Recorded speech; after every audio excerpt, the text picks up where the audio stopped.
Alors, aujourd'hui, nous sommes avec Alexandre de chez Samsung. Bonjour Alexandre. Bonjour Délie.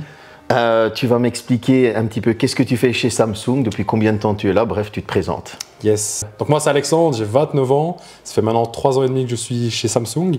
Alors je suis dans la partie CED, donc Consumer Electronics Department, donc tout ce qui est TV, électroménager. Ok. Pourquoi chez Samsung en fait? Alors il faut savoir, c'est une très bonne question. Donc depuis tout petit, j'ai deux grandes passions dans la vie, c'est les sports moteurs et la technologie. Et en fait, tout mon parcours scolaire, tout a été dédié en fait à terminer comme commercial. Et quoi de mieux dans la tech qu'une grosse boîte comme Samsung? J'ai toujours eu une passion pour la tech et pour cette marque, donc c'était tout naturel en fait de postuler quand ça s'est présenté. Chance pour moi, du premier coup c'est passé et maintenant ça fait 3 ans et demi chez Samsung. Je te souhaite encore beaucoup d'années chez Samsung. Ben, merci. Alors la musique que vous entendez en arrière-fond, c'est une télé que Alexandre est venu avec son collègue Johan qui est juste là sur le côté. Ils me l'ont installée, il y a une nouvelle barre sound avec, il y a le Music Frame qui est derrière. Après il va nous faire une petite démo.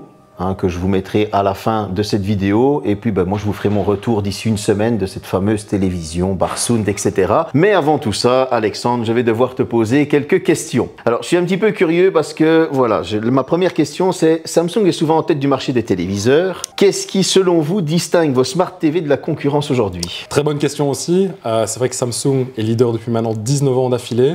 En termes de technologie, de produits, d'innovation, on a toujours été à la pointe. Donc je pense que ça, on peut scinder en fait en deux parties. La tech, directement, la technologie propre aux TV et aux autres produits. Et je dirais aussi le design. On le voit au niveau de l'évolution du temps chez Samsung, on a toujours été à la pointe de l'innovation, proposer des nouveaux produits. Si je prends par exemple à l'époque la Bordeaux, on a un design et la technologie mêlée. Puis on va avoir la première TV Full HD, la 4K, la première TV connectée, la première OLED aussi en 2008. On a tendance à l'oublier, mais on était déjà là en 2008. Et par la suite, on va continuer avec la fameuse technologie propre à Samsung, le Quantum Dots, avec le QLED, Neo QLED et maintenant aussi le QD OLED. Donc ça, c'est les premiers éléments, je dirais, la technologie. On a toujours innové, on a toujours proposé des nouveautés sur le marché innovantes. Et aussi au niveau du design, on va avoir toute la gamme lifestyle, donc le frame, Sero, la TV qui pivote. Donc on va toujours mêler un peu les deux pour que le client en fait se retrouve à la fin. Et c'est, je pense, le gros point positif de Samsung. On est toujours là où les gens ne nous attendent pas, là où ils nous attendent, et on va toujours amener un petit plus sur le marché. Ok.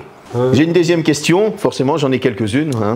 Mais on est là pour ça. Comment Samsung articule-t-il l'intégration de l'intelligence artificielle dans des Smart TV concrètement pour l'utilisateur? Donc l'IA est évidemment présente dans pas mal de produits. C'est, je pense, le mot le plus recherché en ligne en 2024. Samsung en TV va l'intégrer de 3 façons. Donc le premier point, c'est le AI Vision. Donc ça va faire quoi? Vous avez votre TV Samsung classique qui va analyser toutes les images entrantes. Donc il y a un scan qui se fait sur chaque image. L'algorithme qui a été au préalable chargé, donc tu sais comment ça fonctionne, peut-être qu'eux ne savent pas, mais on va sélectionner des milliers d'images en interne. On va mettre les images en basse résolution dans notre algorithme qui va automatiquement apprendre comment les améliorer. Donc ça fonctionne sur le 4K, donc tu as une source par exemple Full HD, HD qui peut être transposée via l'upscaling en 4K, mais ça va aussi fonctionner sur nos 8K. Donc ce système en fait d'AI Vision va reconnaître chaque image, va interpréter l'image et essayer d'améliorer au mieux les paramètres, va jouer sur le HDR, les pics lumineux, les couleurs, va même pouvoir sur les 8K rajouter des pixels manquants, ça c'est assez fou, le pixel génératif comme on l'appelle, et en fait l'IA va gérer tout ça. Le client lui, enfin le consommateur ne doit rien faire du tout, c'est automatique. Donc ça c'est au niveau de l'image.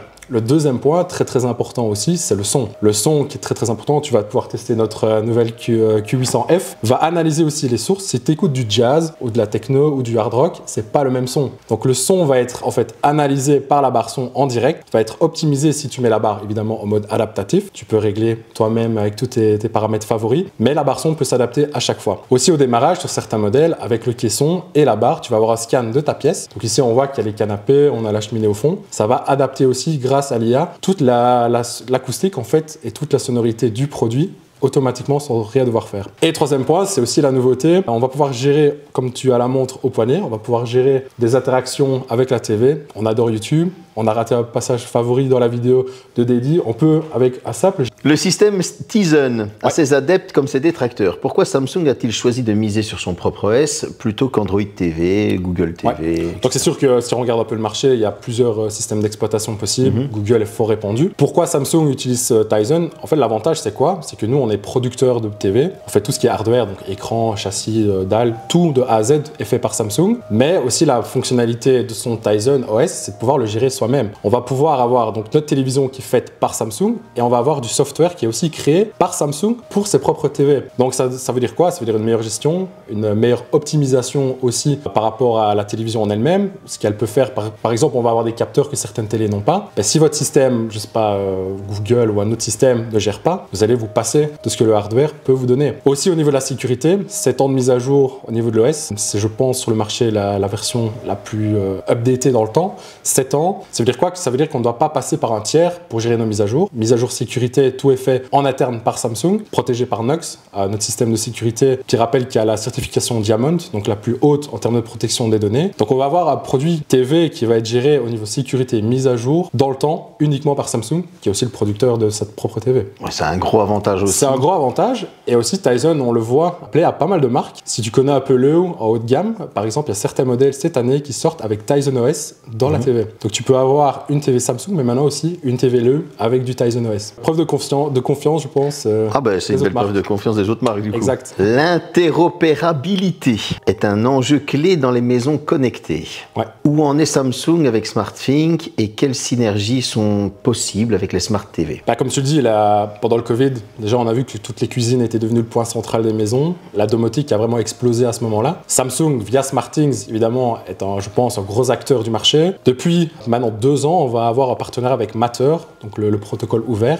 Et en fait, Samsung va permettre, via son application SmartThings, de gérer plus de 15 000 produits. C'est plus de 1500 marques disponibles. On peut retrouver toutes les marques et tous les produits directement sur le site dédié. Donc en fait, grâce à SmartThings, on n'est plus obligé, je vais donner des exemples concrets. Vous allez au Ikea, chez Ikea, vous voulez votre lampe connectée, il fallait un hub. Vous voulez les rideaux connectés, il fallait un hub. Vous avez une porte de garage connectée, il vous faut un hub. Vous avez les magnifiques lampes Philips Hue à la maison, il vous faut un hub. Grâce à Matter, ça c'est que des exemples, il y a plus de 15 000 produits. Grâce à Matter, on va pouvoir gérer avec un seul produit tous ces appareils connectés. Et en l'occurrence, ici c'est la TV. Si tu as une barre de son Q990 déjà depuis la D, ton hub Matter était aussi intégré dedans. Donc avec un produit Samsung, tu peux gérer plus de 15 000 produits. Comment ça fonctionne? Tu ajoutes ton produit via SmartThings, il y a toute une liste de partenaires qui arrivent avec toutes les marques. Et après, ce qui peut se passer, c'est que tu ne trouves pas dans la liste, tu ajoutes manuellement avec la marque et le modèle, et tu peux ajouter ton produit dans ton SmartThings, qui va ensuite réagir par la voix, grâce à ton assistant vocal préféré. Et après, tu peux tout gérer avec une appli. Ça va aussi passer dans la télé. SmartThings est aussi évidemment présent dans toutes les TV Samsung, dans notre Freestyle aussi, dans les Smart Monitors. Tous les produits Samsung, en fait, vont avoir cette cohésion au niveau de SmartThings, et tu pourras tout gérer à partir de ton produit Samsung ou simplement ton GSM. Donc l'interconnectivité, ou l'autre mot que tu as utilisé un peu plus compliqué, c'est présent, ça existe. L'interopérabilité. Interopérabilité, un très, très beau mot à ajouter. Je l'ai plus relu et j'ai réussi à le redire. Parfait.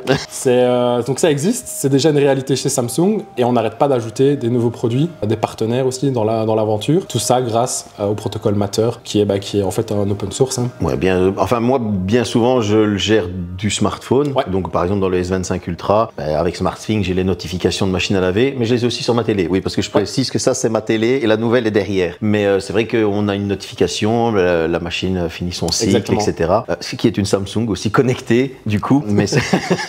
Mais c'est vrai que ça peut aider parce que si on est en train de regarder un film ou des choses comme ça, qu'on a oublié d'éteindre les lampes ou bêtement qu'on n'a pas son smartphone, parce que des fois on pose aussi son smartphone pour se couper d'un petit peu, c'est vrai que ça peut aider aussi. Exactement. C'est fait pour ça, pour aider le consommateur au quotidien. Souvent certains me disent c'est devenir fainéant. Moi je le prends d'une autre manière.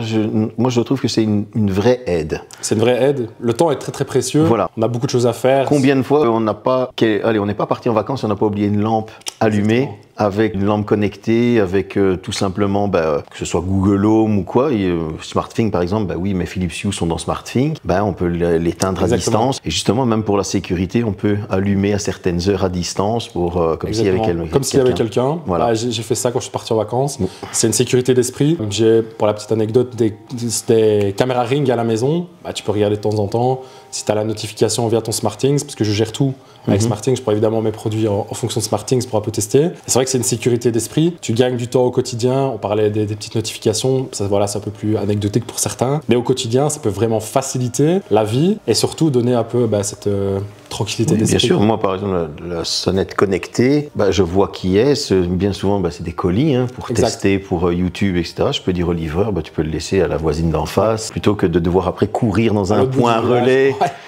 Et voilà. Jamais le plus proche en plus. Et c'est jamais le plus proche en plus. Autre question. Quels sont les défis majeurs à relever aujourd'hui pour faire évoluer l'expérience télévisuelle au-delà du simple visionnage? Alors, on le voit au fil du temps, la télévision et la consommation surtout de la télévision a complètement changé. Avant, on pouvait avoir des maisons avec 5, 6, 7 TV, une dans chaque pièce. Maintenant, on va vraiment se focaliser dans les pièces de vie les plus importantes, le salon, parfois la cuisine. Parfois, certains prennent le Family Hub avec l'écran exprès pour ça, dans les chambres. Alors, ce qui se passe, c'est que la télévision doit évoluer aussi. Les gens évoluent, le monde évolue, les gens évoluent, la consommation évolue. C'est pour ça que maintenant, les télévisions Samsung sont évidemment des TV. On va pouvoir faire beaucoup plus. Si je prends par exemple l'exemple d'un frame, qu'est-ce qui va se passer? C'est qu'une fois que la télé s'éteint, ça devient une œuvre d'art. On peut mettre ses propres photos, ça va être beaucoup plus agréable au quotidien. On n'a plus cette espèce d'objet noir au mur un peu disgracieux, surtout dans les maisons modernes. Après, on va aussi voir une autre consommation. Le jeu vidéo a explosé ces dernières années. Enfin, ça fait déjà quelques années, mais depuis le Covid, ça a vraiment pété, comme on dit. Samsung intègre à chaque fois la Game Bar,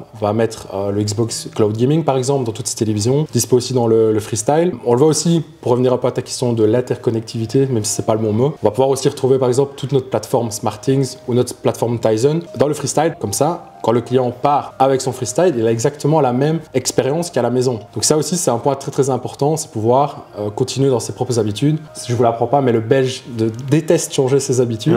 Oui. Donc on lui met le même écosystème un peu partout. Et donc tout ce qu'il aime faire à la maison, regarder la TV, jouer à la console, écouter de la musique, il peut le faire aussi sur son GSM via le Cloud Gaming ou sur son petit Freestyle évidemment. Ça va aller aussi plus loin. On ajoute des choses un peu fun, le mode karaoké. Combien de fois on s'est dit, je vais mettre YouTube pour chanter en même temps avec un faux micro. Là, on peut le faire aussi. On va pouvoir donc jouer, s'amuser, regarder la TV, simplement s'informer ou regarder des œuvres d'art, notamment avec le Frame. Mais cette année, petite nouveauté, l'Art Store va aussi arriver dans d'autres télévisions que le Frame. Donc, tout le monde pourra un peu visiter ses musées préférés sans bouger de son canapé. C'est vrai que le Belge est très frileux. Quand on leur présente un nouveau produit, ils attrapent directement un rhume. Contrairement au Français qui, lui, est vraiment plus ouvert aux nouveautés et est beaucoup plus curieux. Mais c'est vrai que le Belge, lui, est plus, on va dire, à l'ancienne. À l'ancienne, il prend son temps et l'analyse. Voilà. Là où tu parlais des Français, mais pire encore, les Hollandais, c'est ce qu'on appelle les early adopters.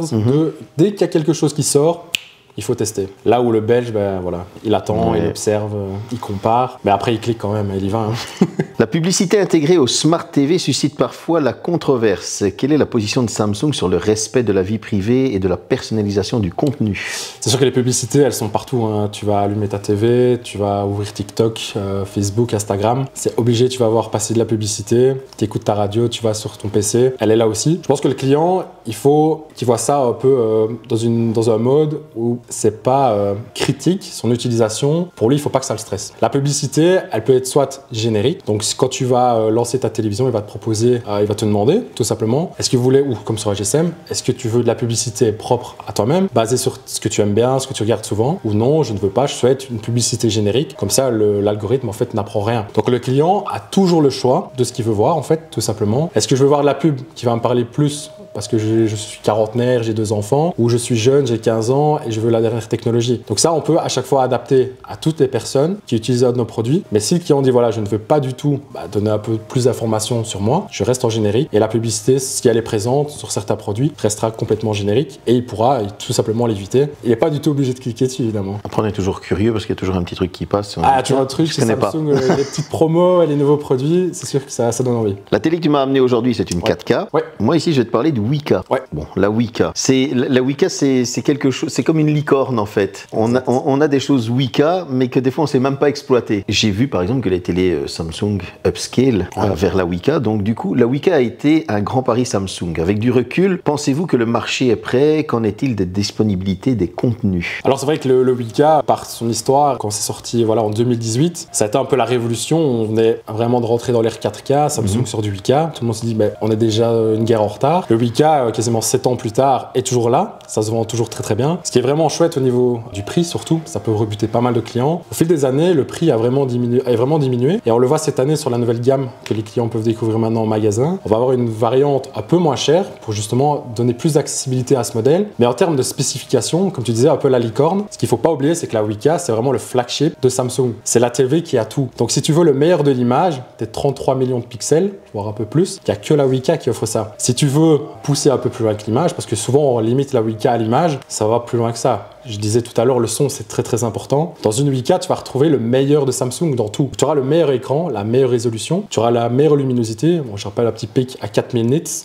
Il faut limiter des lunettes de soleil pour regarder ça. Mais le son va être aussi amélioré. C'est la télé où il y aura le plus de haut-parleurs. Une gestion du Dolby Atmos la plus efficace parce qu'on aura l'OTS Pro. Donc l'OTS, c'est le fameux Object Tracking Sound. Et chaque haut-parleur peut jouer différemment par rapport à son petit voisin. Donc tu auras le meilleur du son, le meilleur de l'image, le meilleur de la qualité sur la QN900 de l'année dernière et la 990 de cette année, le petit pied avec son miroir. Au niveau du design, on en parlait au début. Le design, très important. Donc tu as tout. L'image, le son, le design. Et tu parlais du contenu, c'est souvent ce qui fait défaut. Moi, je le vois toujours dans les magasins. Oui, c'est bien le 8K, c'est magnifique, mais il n'y a pas de contenu. C'est vrai que pour l'instant, les providers belges, dans certains pays, sont un peu plus chanceux. En Belgique, Orange, vous, Proximus ou tous les autres sont un peu limités. On va se limiter soit à du Full HD ou du 4K, dans les meilleurs des cas. Mais ce qui va se passer, c'est avec l'upscaling, que je te parlais du Generative Pixel. Il va être capable, grâce à son algorithme boosté par l'IA, de rajouter des pixels, améliorer la qualité finale. Donc le client qui achète une 8K, donc il achète le meilleur en image, en son, en qualité de fabrication, mais il va aussi avoir une expérience sur le long terme.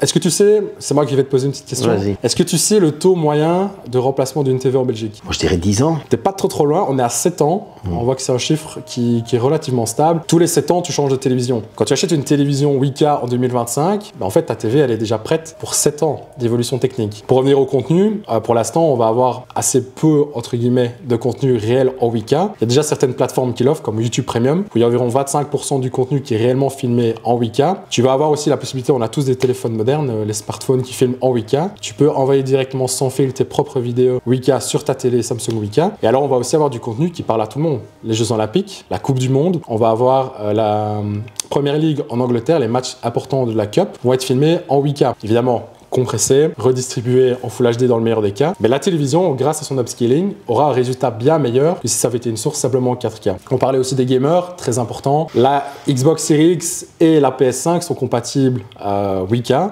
Pour l'instant, sur la PS5, il y a 5 jeux compatibles. 8K 60 Hz, donc on limite un peu les capacités de la machine. Mais ça existe, c'est possible. Je vais t'apprendre un truc, je Dis-moi. te coupe 2 secondes. Est-ce que tu savais que quand ils ont sorti la PlayStation 5, première du nom, celle qu'il y a là, sur la boîte, ils faisaient écrit 8K. Depuis, ils ont gommé le 8K. Elles l'ont enlevé. Ah, ils l'ont enlevé. C'est des petits filous. Contrairement à Xbox qui l'a laissé. Et j'ai encore ma boîte, c'est quasi une boîte collector du coup. C'est vrai, celle-là, t'as la boîte là. Ouais, j'ai une boîte avec écrit compatible 8K, mais maintenant elles ne sont comme par hasard plus compatibles 8K, ils ont carrément enlevé le truc. Je sais pas, c'est peut-être réservé, même sur la PS Pro. Oui, il n'y a plus le logo 8K qu'il y avait a disparu. Ok, étonnant. Et alors dans les options, quand tu vas dans les options, la 8K n'est plus là. Elle est plus là. Non, contrairement à la Xbox qui est toujours là, et la Xbox va analyser ta télévision, elle va te donner toutes les specs de ta télé, te dire avec quoi elle est compatible, processus très bien fait d'ailleurs. Oui, ça je trouve que c'est franchement très bien fait. Parce qu'officiellement, ils se targuent des 5 jeux, dont Gran Turismo qui est la tête d'affiche, qui peut tourner théoriquement en 8K. Je suis plus Forza, mais bon, c'est pas grave.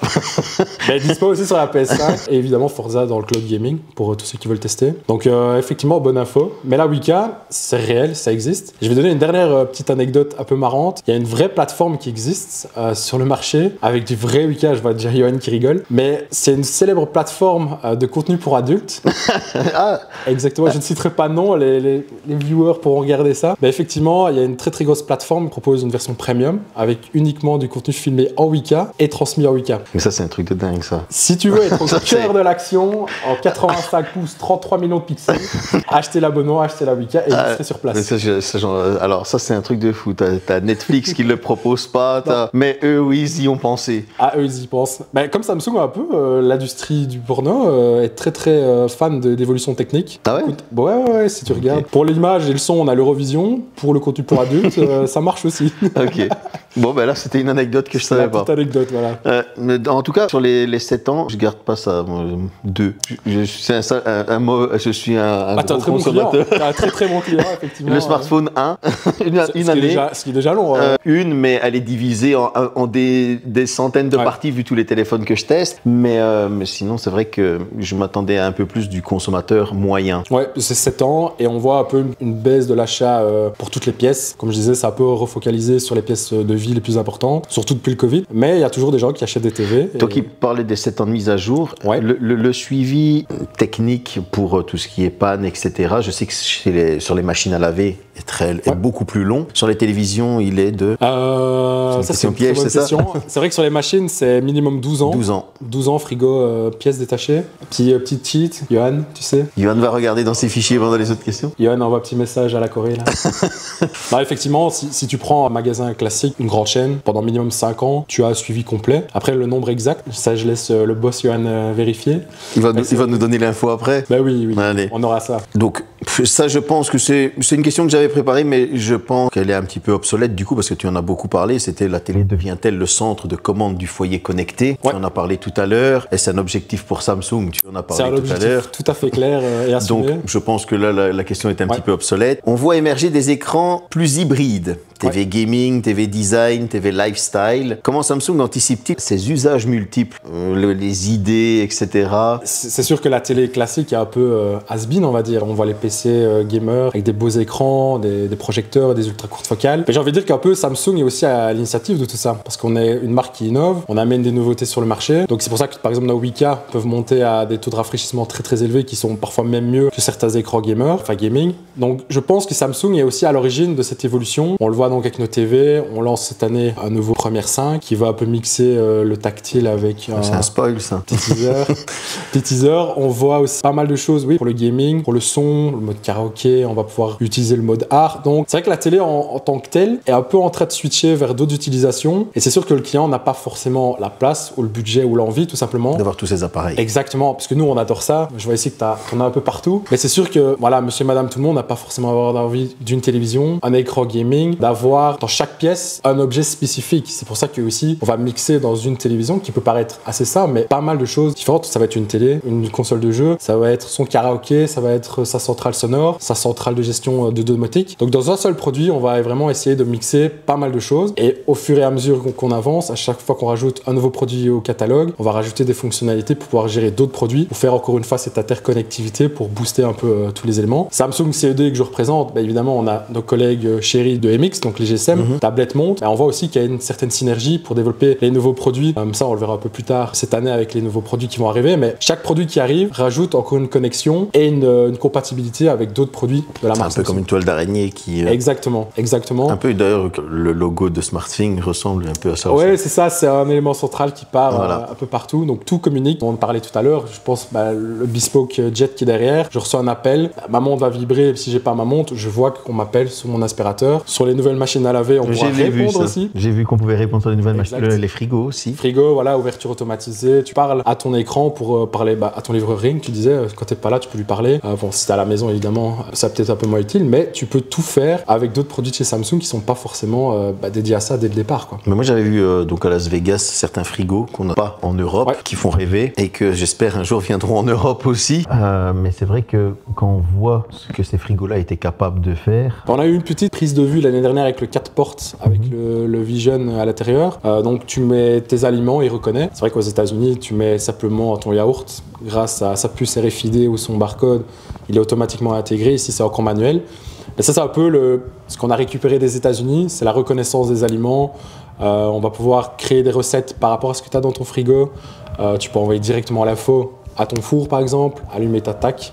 Donc c'est vrai que Samsung est fort actif là-dedans. D'autres marchés ont encore des technologies un peu plus avancées. Après voilà, l'Europe a ses propres limites aussi. On le sait, c'est pas. Et surtout les lois débiles qu'ils ont tendance à nous sortir. Comment Samsung prend-il en compte les questions d'éco-conception et de durabilité dans ces nouveaux modèles de Smart TV? La tech c'est très très bien, mais je pense qu'après l'IA, c'est certainement l'écologie qui revient le plus dans les recherches. C'est sûr que Samsung en tant que leader et marque mondiale doit prendre ça en compte. Je les vois juste derrière les magnifiques boîtes cartonnées en carton recyclé, mais ça va encore un peu plus loin. Je vois qu'on a la petite Solar One, aussi une télécommande qui a été faite en plastique recyclé. Solar One, pourquoi? Parce qu'à l'arrière il y a un petit panneau solaire. Ça, à ton avis, encore une petite question, combien de piles on a économisé la première année avec cette télécommande-là? Au moins 9 zéros derrière, un petit 7, entre 7 et 9 zéros derrière. On est quasiment à 500 millions de piles économisées, ce qui est énorme, hein. En plus, cette télécommande-là, il y a toujours l'option de la charge par USB-C, évidemment, mais tu retournes simplement ta télécommande. Elle charge par le soleil, mais aussi les ondes RFID dans la pièce. Donc ça peut, en fait, tu n'as plus jamais de problème de télécommande. Et si jamais, un peu comme moi, tu perds toujours ta télécommande, bah, tu sors ton GSM SmartThings qui devient aussi ta télécommande. Donc en termes évidemment écologiques, on va utiliser aussi des matériaux neutres et non cancérigènes. Je sais depuis plus de 10 ans, on n'utilise pas le cadmium, un matériau très controversé. Et Samsung est la seule marque, je pense, qui de façon transparente communique là-dessus, qui n'utilise pas de cadmium depuis plus de 10 ans. Donc c'est écologie, c'est très très bien, mais aussi protéger nos utilisateurs, c'est aussi important. Donc c'est un point très très important aussi. Donc oui, le plastique, le carton, aussi au niveau de certaines choses qu'on peut faire dans la télévision. On va optimiser les chaînes. Par exemple, on le sait, l'IA, ça consomme pas mal de ressources. On va essayer d'aller dans des versions beaucoup plus directes entre notre algorithme et l'IA pour consommer le moins possible. Ça va aller aussi un peu plus loin, justement au niveau de la consommation même. Les clients, ils veulent des beaux produits. Je pense à l'électroménager, il faut que ça aille vite, mais que ça consomme pas beaucoup. La télévision, c'est pareil. Si on prend par exemple un frame ou le mode optimisé dans toutes les autres télés, tu as des capteurs sur le frame qui détectent si tu es présent. Donc là, on est en train de discuter. On a notre magnifique œuvre d'art à l'arrière si tu avais un frame. Je me lève, on se lève pour aller à côté boire un bon thé. En fait, la télé détecte qu'on n'est plus là. Elle va se mettre automatiquement en veille. Dans 10-15 minutes, on revient. Automatiquement, elle redémarre. Ça permet quoi? Deux choses. Tu consommes moins d'énergie. Donc sur ta facture annuelle, tu es content. Et deuxième point, ça protège la machine aussi. Je suis sûr ils vont se reconnaître quand je vais dire ça, combien de télévisions tournent des heures et des heures sans même que personne ne regarde? C'est vrai que ça m'est arrivé plein de fois. Et comme je disais tout à l'heure, le nombre de fois où tu oublies que c'est allumé, que tu pars, ou que tu es pressé. Et ça, c'est un truc qui, franchement, pour moi, aide beaucoup, le fait que ce soit connecté. Ouais. Bon, moi, comme tu as vu, il y a des Google dans chaque pièce. Je lui demande d'éteindre la télé, d'allumer la Xbox ou des choses comme ça. Et voilà, quoi. Tu peux aussi créer tes routines. Encore une fois, via SmartThings, il détecte que tu pars. Tout s'éteint, tu reviens, ça s'allume dans les pièces que tu as besoin. Tu peux lancer ta playlist favorite sur Spotify. Ton aspirateur, quand tu pars, passe l'aspi. Tu reviens, tout est propre, tout est clean. Donc tu peux aussi créer, encore une fois, dans cette optique de se faciliter la vie, gagner du temps. Tu peux tout faire via l'automation SmartThings. Et comme ça, tu pourras protéger ta TV aussi quand tu dors. Au moins, on n'a pas une image fixe pour les brûlures, les fameuses brûlures. Ça continue à tourner, donc il n'y a pas d'image fixe. C'est vrai aussi. Après, dans nos OLED, il y a les systèmes de protection. Donc le logo qui réduit sa luminosité. On va voir aussi le pixel shifting qui permet de décaler un peu de plusieurs pixels. Et alors le scan de la dalle, évidemment. Donc il y a toujours des processus de protection. Le burn-in, c'est quasiment oublié. Mais il y a toujours le système de protection. Sur les écrans PC, je ne sais pas sur les G8, G9, je dois seulement les tester. Mes collègues de PC pourront peut-être mieux répondre. Mais en tout cas, sur beaucoup d'écrans PC, ça existe encore malheureusement. Ah ouais. Après, dans nos QD OLED, que tu as pu aussi voir à maintes reprises. Non, il n'y a rien. Non, le QD, notre QD OLED, avec ce système de protection, nos Quantum Dots, tout est bien géré pour limiter au maximum le burn-in. Dans certaines situations vraiment très très spécifiques, ça peut encore arriver malheureusement, mais tout est fait pour protéger, tout simplement.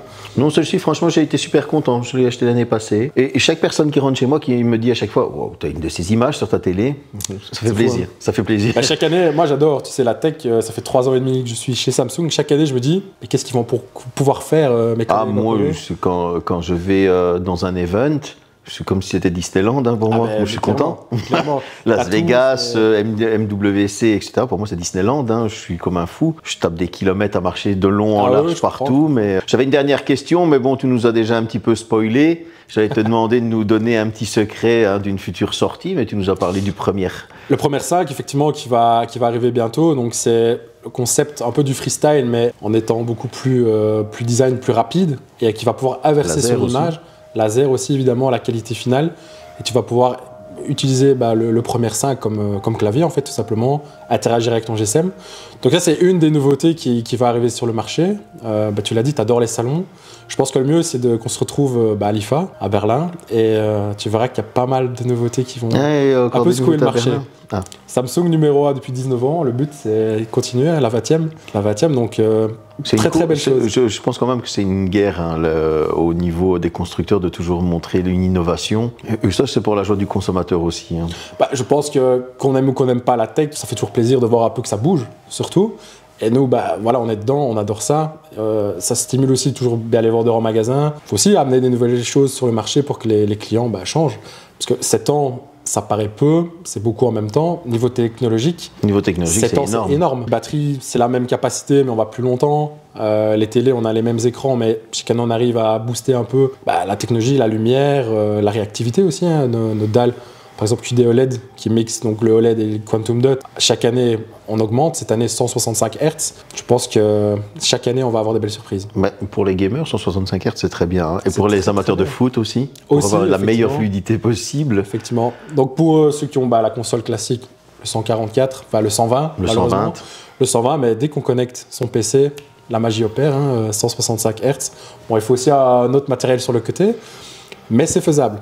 Il est vrai que peu de gens y pensent, mais c'est vrai que quand tu as déjà une bonne télé, si tu veux vraiment t'éclater la vue avec un grand écran, tu mets ta tour sur ta télévision et t'es parti.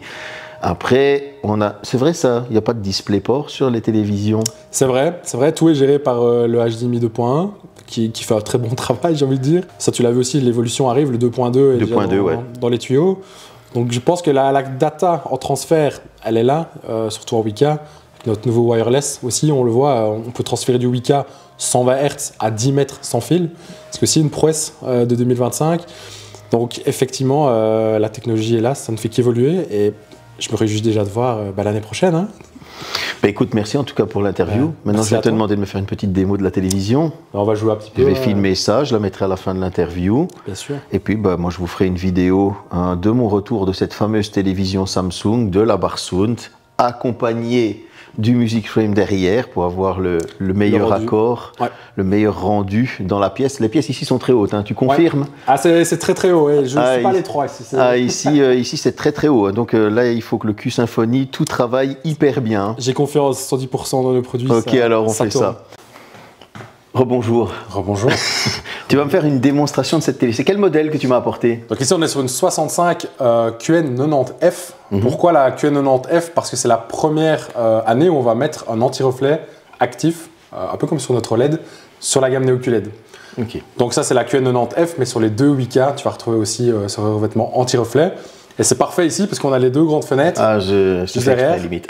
Et en fait tu vois, il n'y a plus de reflet, c'est ça qui est assez fou. Niveau spec, cet écran, qu'est-ce qu'il peut nous donner?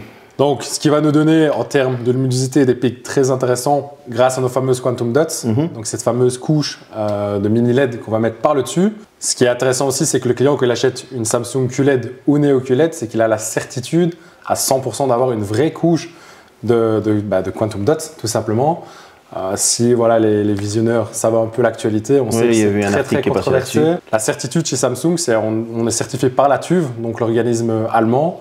On est la seule marque pour l'instant à pouvoir proposer à 100% sur tous nos modèles QLED, Neo QLED et QD-OLED une vraie couche, une surcouche de mini LED Quantum Dots. Okay.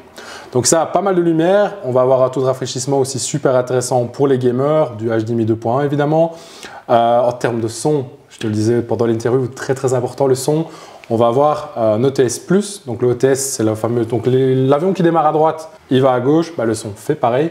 Tu vas avoir 60 watts de puissance avec des canaux en 4.2.2. Donc 4 canaux horizontaux, tu as les deux subs intégrés et tu as 2 canaux verticaux. Et ici avec ton plafond, c'est le meilleur moyen de tester je pense, pour que ça retombe derrière sur ton fauteuil. Il faut savoir que si le son est si important, c'est parce que l'être humain, l'oreille s'adapte difficilement au son, contrairement à l'œil qui lui peut s'adapter plus facilement à l'image. Ah voilà, j'aurais appris quelque chose. Tu vois.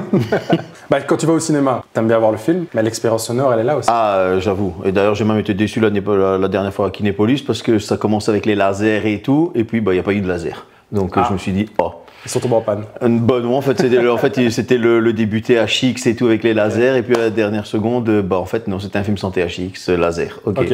C'est vrai que tu parles aussi des normes. Dolby Atmos dans la TV, évidemment, c'est pas du virtuel, c'est du vrai. Dolby Atmos. Et avec la barre son aussi, tu peux le décoder aussi en Wi-Fi depuis déjà 2 ans maintenant. Ok. Cette télé, donc elle a une dalle mat. Ouais. On a les haut-parleurs derrière. Tous les ports HDMI sont 2.1. Bon, le 2.2 ne fait que venir, donc il faut attendre.